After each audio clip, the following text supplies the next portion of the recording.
para mapabilis pa ang paggulong ng hustisya kaugnay sa manumalyang flood control projects. Plano ng Office of the Ombudsman na humiling ng karagdagang dibisyon ng Sandigan Bayan na lilitis sa mga kaso. Yun ang ulat ni Isaiah Mirafuentes.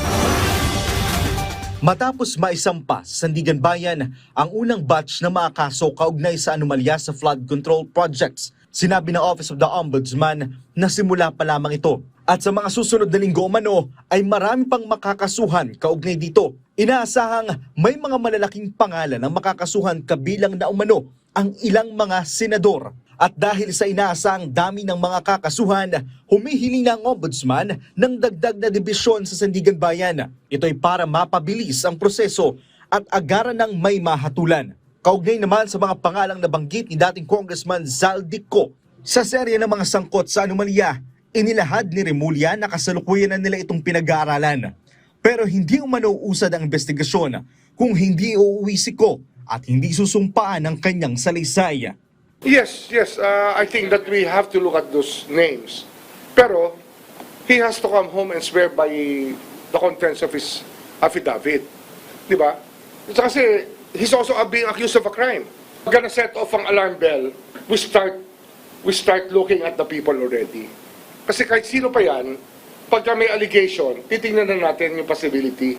Hindi naman naniniwala si Ombudsman Remulla na kaya hindi umuwi ng bansa si Ko ay dahil takot siya at may banta sa kanyang buhay. Kalokohan yun. He can buy the best security needed. And we can give him protection. Kami pa gusto namin may mangyari kahit kanino. Ayaw namin mangyari yan. Iginiit ng Ombudsman na hindi nila pababayaan si Ko at handa silang protektahan ng dating kongresista. Kung meron siya ibang kinatatakutan, sabihin niya.